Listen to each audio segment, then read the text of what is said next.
তাফসীরের মধ্যে আছে, নবীজির জামানায় মদিনায় কিছু সাহাবী গরিব ছিলেন, যারা মদিনার মানুষ না, অন্যখান থেকে আইসা নবীজির হাতে কালেমা পড়ে মুসলমান হয়েছিলেন। মসজিদের মধ্যেই উনারা থাকতেন।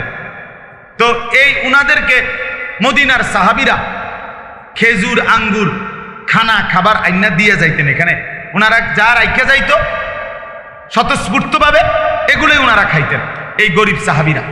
আসহাবে সুফফা, হযরত আবু হুরায়রা রাদিয়াল্লাহু তাআলা আনহু এদের মধ্যে একজন ছিলেন।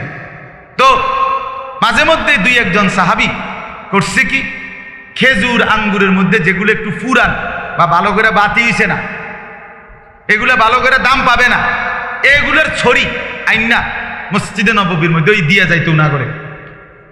আল্লাহ তাআলা সরাসরি এই দৃশ্য দেখে কোরআনের আয়াত নাজিল করে জানায় দিছেন, এক বিন্দু নেকি পাবা না যদি সব